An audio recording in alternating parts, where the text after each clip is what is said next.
안녕하십니까. 오늘 기독교 강요는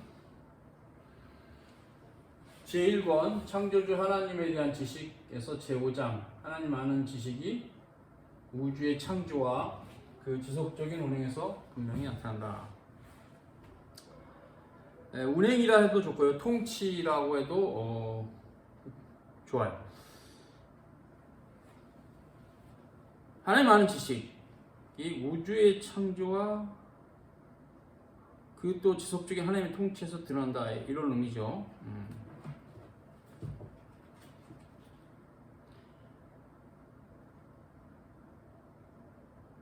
Dei notitiam, 이 하나님 아는 지식이죠. In mundi fabrica et continua eius gubernatione usere instructores. 이렇게 이제 세상의 창조와 그 운행 혹은 통치, 창조와 섭리가 함께 이렇게 설명이 되고 있죠. 그래서 일반 은총의 관점에서는 하나님 아는 지식은 창조와 섭리에서 드러납니다. 그때 이제 성경이 말하는 하나님의 창조와 섭리의 그 형태, 또 그것을 통해서 드러나는 하나님의 지식에 대해서 우리는 시편 19편 1절과 2절 보관을 합니다. 하늘이 하나님의 영광을 선포하고 궁창이 그 손으로 하신 일을 나타낸도다. 날은 날에게 말하고 밤은 밤에게 지식을 전하니. 3절 언어가 없고 들리는 소리도 없으나 4절 그 소리가 온 땅에 통하고 그 말씀이 세계 끝까지 이르도다. 하나님이 해를 하늘의 장막을 베푸셨도다. 이렇게 되어 있죠. 4절까지. 이 1절에서 4절까지 여간이 놀라운 말씀이죠. 하늘이 하나님의 영광을 선포한다. 궁창은 그 손으로 하신 일을 나타낸다. 예. 우주 창조와 하나님의 통치에서 드러난다는 칼빈의 교리적 입장이 성경이 증거하고 있잖아요. 이 본문이. 그러면서 날은 날에게 말하고 밤은 밤에게 지식을 전하는데 인간의 언어가 없어요. 인간에게 들리지도 않아요. 그렇죠? 지금 뭐 과학적으로 우리가 무슨 초음파 이런 건 안 들리잖아요. 우리 귀에 들리는 것은 우리가 한계가 있죠. 뭐 눈으로 보는 것도 그렇잖아요. 적외선과 자외선 우리 눈에 안 보이잖아요. 가시광선을 통해서 보는 거예요. 인간이 보는 한계가 있기 때문에 인간이 볼 수 없는 것에 대해서는 모르는 거예요. 근데 항상 인간이 갖고 있는 위험성은 우리가 모르는 것은 없다라고 보는 경향이 아니에요. 위험한. 아무리 인식해도 인식이 안 되는 그 영역도 뭐가 있는지 모르는 거예요. 뭐 없을 수도 있겠죠. 있을 수도 있는 거예요. 그 가능성은 남아있기 때문에 없다라고 단정할 수 없어요. 근데 시편은 우리에게 명확하게 인간의 한계 때문에 언어가 없고 들리는 소리도 없다는 거죠. 우리에게는. 그럼 없느냐? 아니죠. 우리에게 없는 거지. 그러니까 우리가 거기서 들을 수 없는 거죠. 하나님은 거기서 또 역사하시는 거죠. 하늘이 하나님의 영광을 선포하고 궁창은 그분이 하시는 일을 나타낸다. 언제든 창조와 섭리를 얘기하잖아요. 그래서 날은 날에게 말을 한대요. 말을 해. 밤은 밤에게 지식을 전하고. 이게 다 언어잖아요. 언어. 근데 우리 언어는 없어요. 우리가 들을 수 없어요. 그러나 그 소리가 온 땅에 통하고 그 말씀이 세계 끝까지 이른다. 하나님이 해를 위해서 하늘의 장막을 베푸셨다. 놀라운 말씀이죠. 이런 어떤 본문은 우리에게 칼빈의 기독교 강요 1권 5장의 이 의미를 분명히 드러내요. 하나님 아는 지식은 우주 창조와 그 지속적인 통치에서 드러나고 있다. 시편 기자도 이 말씀을 기록한 것은 하나님의 말씀인데 일반 계시가 어떠한 형태인지 우리에게 말합니다. 신자들에게 뭐 불신자들 이 말 자체를 믿지 않으니까 할 말이 없지만 신자들은 알으라는 얘기죠. 지금 저들이 뭘 몰고 이렇게 까불지만 실은 하나님이 다 하시는 일이다. 그 모든 것을. 자신들이 모든 걸 다 하고 있다고 그렇게 까불지만 하나님 보시기에는 그들은 정말 어리석은 자다. 이런 어떤 뉘앙스가 있죠. 너희들 귀에 안 들린다고 언어가 없는 게 아니다. 창조의 언어는 너희들 귀에 안 들린다. 그렇죠? 이 세상의 시작이 어떠한 형태로 되었을지 아는 사람 있어요? 없죠. 이 세상의 마지막이 어떤 형태 될지 아는 사람 없어요. 과학으로도 측량할 수 없어요. 그래서 하나님께서 인간의 시종을 덮으셨다. 뭐 그런 표현이 성경에. 즉 뭐냐면 시작과 끝을 알 수 없게 하셨다는 게 하나님께서. 맞습니다. 참 그것은 재밌는데요. 한 사람의 생애를 보면 알 수 있어요. 한 사람은 태어나는 모습을 절대 볼 수 없습니다. 그 부모가 보고, 옛날에는 사진도 없기 때문에 그 부모가 보고 넌 이렇게 생겼단다 얘기하지, 본인이 자신의 태어난 모습 볼 수가 없어요. 그리고 또 한 사람의 생애는 자신의 죽은 모습을 볼 수가 없어요. 그래서 인생은 자기가 태어난 모습과 죽은 모습을 못 봐요. 자기가 이제 인지할 수 있고 나이가 들어서 사물을 볼 수 있을 때 이제 자기 얼굴도 보고 뭐 이렇게 하고 자기 어떤 행했던 행위도 기억하고 그러죠. 그것은 태어나는 시점과 죽는 시점 중간의 어떤 사건만 우리는 보게 되는 거죠. 그것뿐이에요. 인간이에요. 그게 인간의 한계예요. 당연히 그렇기 때문에 전 인류도 인류의 시작 기원 알 수 없어요. 마지막도 알 수 없어요. 알 수 없어요. 우리가 알게 된 것은 하나님께서 구속의 계시를 통해서 말씀하셨기 때문에 알게 된 거죠. 우리 스스로 깨달아 알게 된 것은 아니죠. 그러니까 알 수 없다는 얘기죠. 그래서 이 언어가 없고 들리는 소리도 없다. 그래서 일반 은총의 차원에서는 인간은 자신의 언어와 자신의 소리도 자신의 언어와 자신의 소리로 하나님을 알 수가 없다. 그러나 그 소리가 온 땅에 통하고 그 말씀이 세계 끝까지 이른다. 충만하다는 뜻이죠. 이러한 본문을 알고 있었을 칼빈은 5장에 그렇게 말한 것이겠죠. 하나님 아는 지식은 우주에 충만하다. 그 창조와 계속적인 통치에서 분명히 드러나 있다. 11서 11장 3절입니다. 믿음으로 모든 세계가 하나님의 말씀으로 지어진 것을 우리는 안다. 보이는 것은 나타나는 것으로 된 것이 아니다. 그렇죠? 이제 우리는 보이는 세상에 살잖아요. 눈에 보이는 거 이거 나타난 걸로 된 게 아니에요. 보이지 않으신 하나님께서 만드신. 우리는 믿음으로 알 수 있어요. 모든 세계가 하나님의 말씀으로 지어진 세상. 빛이 있으라 하심에 빛이 있었다. 그 말씀 항상 임퍼러티브 명령적입니다. 그래서 증명적 관계다. 피조물 창조주와 피조물은 그가 명하시고 우리는 존재하는. 하물며 그가 명하심에 존재했다면 그가 명하심에 순종하는 것은 당연한 겁니다. 이 당연한 것을 지키지 않았기 때문에 인간은 하나님을 잃어버린 겁니다. 인간의 최고의 실수를 할까요? 인간 편에서 말하면 그것은 하나님을 잃어버린 겁니다.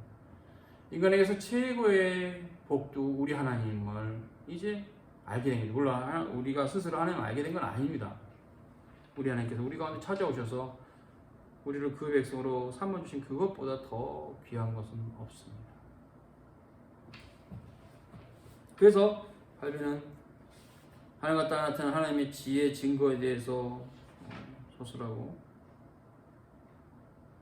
오히려 무엇보다 사람 자신이 하나님의 지혜의 탁월함을 증거하는 중자다 이렇게 말합니다.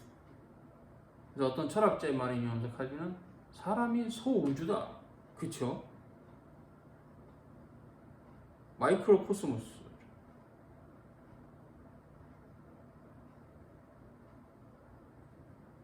사람이야말로 하나님의 권능과 선하심과 지혜를 드러내는 희귀한 신뢰요.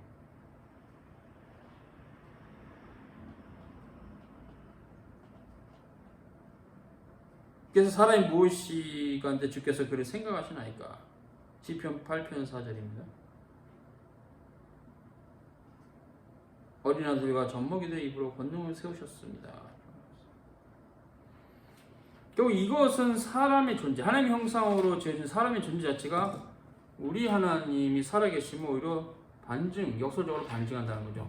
그러니까 다른 동물과 달리 사람들의 모습은 하나님 형상이 있어서 확실히 달라요. 확실히 사람만 달라요. 그것이 황인종이건 백인종이건 흑인종이건 그 피부색의 차이가 있어도 같아요. 하나님 형상이. 그러나 사람 외에는 하나님 형상이 아니에요. 그래서 확실히 달라요. 너무 많이 달라요. 하나님과 인격적으로 교류할 수 있고 문화를 축적해서 문명을 이룰 수 있는 존재. 인간뿐이에요. 종교. 인간밖에는 종교가 없어요. 다른 피조물은 생명체라도 종교가 없어요. 인간이 하나님 형상으로 피조된다. 하나님의 피조물이라는 것은 명확한 겁니다. 그래서 하나님을 부인하는 사람은 배은망덕이다. 이건 굉장히 혐오스럽고 미친 짓이라고 칼빈은 말하고 있어요. 인간 존재 자체 하나님의 은총의 산물, 최절정의 산물인데 그가 하나님 부인한다는 것은 정말 미친 짓이다. 이렇게 칼빈은 정지하고 있습니다. 무엇보다 인간이 창조주와 피조물을 혼동하는 오류를 범하고 있는데 그것은 무엇입니까? 주로 범신론이죠. 하나님과 피조물은 달라요. 그래서 하나님께서 자기 밖에서 온 세상을 만드셨다 이런 신학적 진술이 있는 것처럼 성삼위체 하나님과 한 하나님과 나머지 피조물은 존재가 다르고 본질이 다르죠. 하나님은 하나님이시고 우리는 피조물입니다. 창조주와 피조물을 혼동하는 것은 주로 범신론자들, 자연이고 신이다 이런 식으로 해서 자연의 신성이 깃들어 있다 이런 식으로 하는 사람들, 정말 무식한 사람들입니다. 이런 것들이 이제 이방 종교에는 많이 나타나 있죠. 그런 것들도 자신들의 번영을 위한 수단을 삼고,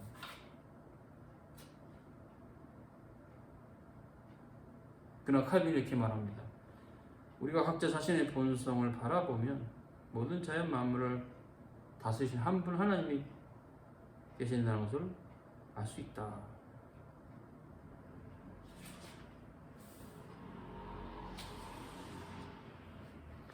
이 하나님의 섭리에서도 하나님의 그 존재가 나타나는데요. 많은 사람들은 이렇게 말합니다. 오, 저렇게 악한 사람이 악을 행할수록 잘 되네. 저분은 참 진실하고 소중하고 정말 귀한 분인데 왜 이렇게 삶이 고난이 많을까? 하나님도 무심하시지. 이런 말을 하시는 분이 있죠. 칼빈은 이렇게 말합니다. 악인들과 범죄자들이 한동안 벌을 받지 않은 채 의기양양에 있도록 허용하시는가 하면 동시에 의로운 자들에게 갖가지 환난을 허락하셔서 이리저리 흔들리도록 하시고 심지어 불경건한 자들의 악행과 불의로 인해서 의인이 믿음으로 사는 자가 괴로움을 당하기도 하시지만 그렇다 할지라도 하나님의 변함없는 의로우심은 결코 흐려지지 않는다 맞습니다. 이게 어떠한 기간 안에서의 어떤 템포러리하게 있는 이런 것으로 영원한 것을 바꿀 수 없어요. 영생 곧 유일하신 참 하나님과 그에 보내신 자 예수 그리스도를 아는 것이라니 영생의 도리를 깊이 묵상하는 신자라면 잠깐 템포러리 시간이 그것이 1년짜리일 수 있고 10년짜리일 수 있고 30년짜리일 수 있어요. 그럼 어찌됐건 몇 년짜리예요. 몇 년짜리. 그 몇 년짜리 안에서 악인이 한동안 벌을 받지 않고 의기양양하거나 혹은 의인이 갖가지 환난을 당하는 것. 그래서 저 이리저리 흔들리기도 하고 오히려 악인이 그 의인을 괴롭히는 이런 하나님의 의로우심은 흐려지지 않는다. 이게 중요한 칼빈이 그냥 몇 년짜리예요. 영화신 하나님의 뜻 앞에서 인간이 행하는 삶이라면 그냥 몇 년짜리. 그 기간의 길이만 좀 차이겠지. 영원한 진리가 있습니다. 우리 구주 예수 그리스도의 말씀. 그분이 십자가에 죽으시고 부활하신 이 놀라운 사건은 영원한 교리를 담고 있습니다. 굉장히 소중합니다. 또한 칼빈은 인간의 삶을 주관하시는 하나님의 역사를 통해서도 알 수 있다고 말합니다. 하나님께서는 사막을 헤매는 맹수들에게서 보호하시고 핍절하여 굶주리는 사람들에게 양식을 공급하십니다. 감옥에 갇힌 자들도 그 감옥과 쇠사슬에서 자유롭게 하시기도 하고 바다의 파선을 당한 자들도 구원하시고 거의 죽은 자들과 같은 질병을 걸린 자들도 고쳐주시면서 은밀한 가운데 그의 은혜로 이끄시는 그런 놀라운 역사가 있다는 거죠. 그래서 모두 하나님의 자비하심의 증거다, 이렇게 칼빈은 말하고 있어요. 그래서 하나님의 권능은 어둠 속에 감춰져 있는 것이 아니라 도저히 어찌할 수 없는 것처럼 보이는 악인의 격렬한 분노도 한순간에 무너져 내리고 오만함도 사라질 것이다, 그렇게 말을 하고 있습니다.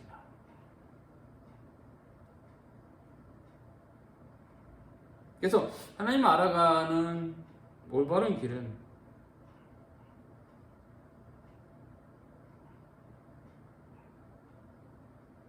대담한 호기심으로 하나님을 조사하는 것이 아니라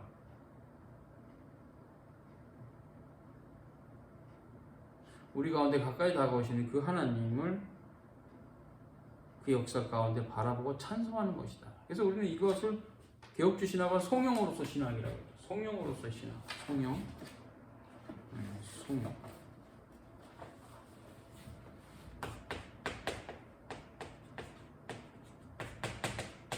네, 성령. 찬송을 위해서 신학을 공부하는 겁니다. 하나님 찬송하기 위해서, 제대로 찬송하기 위해서. 성령으로서 개혁주 신학은 신학이라고 해요. 그러니까 하나님 올바로 찬송하기 위해서 신학을, 하나님 말씀 알아가는 거죠. 하나님 알아가는 목적이 거기 있다는 거죠. 그래서 칼빈은 10절에 하나님을 아는 지식의 목적은 그분을 올바르게 예배를 드리기 위해서, 그렇게 말하고 있어요. 하나님께서 우리에게 보여주시는 너그러우신가, 또 그의 지엄하심에 대한 올바른 지식을 통해서 그분을 잘 섬기기 위해서 우리는 하나님을 알아가려고 하는 거다. 이 지식의 목적은 하나님을 경외하는 데 있어요. 또 여호와를 경외하는 것이 지식의 근본입니다. 잠언에서 말하고 있죠. 오늘 칼빈이 이런 말도 하는데요. 세상에 나타나 있는 하나님에 대한 증거는, 그렇죠, 살아내기 유익이 없다. 그래서 아까 있죠, 언어도 없고 들리는 소리도 없어요. 하나님은 충만하지만, 그러다 보니까 인간이 자기 편에서 하나님을 알아가봤자 뭐 아무런 의미 없어요. 우주의 아름다운 구조와 또 땅의 곳곳에 드러난 창조주 하나님의 손길을 본다 해도 그런 어떤 그런 볼 수 있는 시각이, 이런 것들이 하나님을 아는 것은 아니죠. 그래서 철학자 집단 전체도 자기들이 어리석음과 지각이 없음을 얼마나 잘 드러내는지 모른다, 칼빈이 이렇게 말하고 있습니다.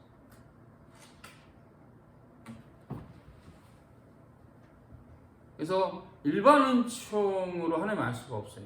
일반 은총은 다만 하나님이 계시겠구나라는 희미한 지식을 전할 뿐, 그것이 하나님을 올바르게 알 수 있게 하지는 않아요. 그것이 하나님을 알되 하나님을 영화롭게도 안 하고 감사치도 않는다라는 바울의 주장과 똑같은 맥락이에요.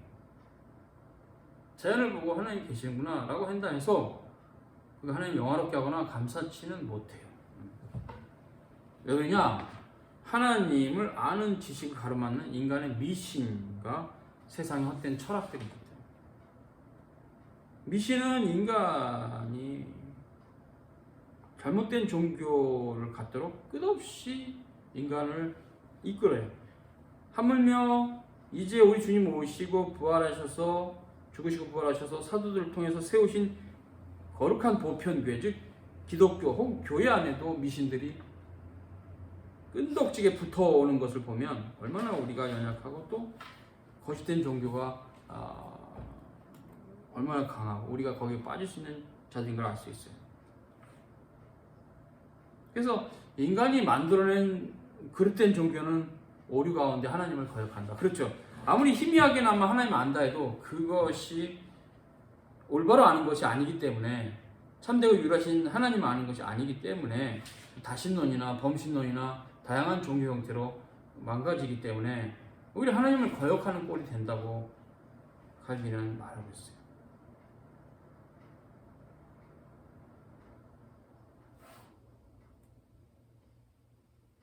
그래서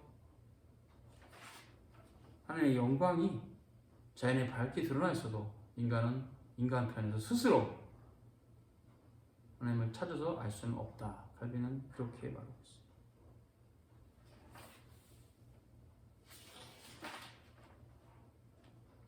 그래서 이제 우리는 이제 여기까지 오늘 보겠는데요. 하나님의 창조와 섭리를 통해서 하나님 지식이 충만하다. 오늘 첫 도입부에 얘기했던 시편 19편 1절에서 4절이 정확하게 거기에 대한 말씀입니다. 거기에 대한 정확한 말씀. 뭐 더 이상 그 이후에 칼빈의 주장은 그 말씀 아래 딱 카타고리 쳐지는 그런 형태로 있어요. 네, 여기까지 수고하셨습니다.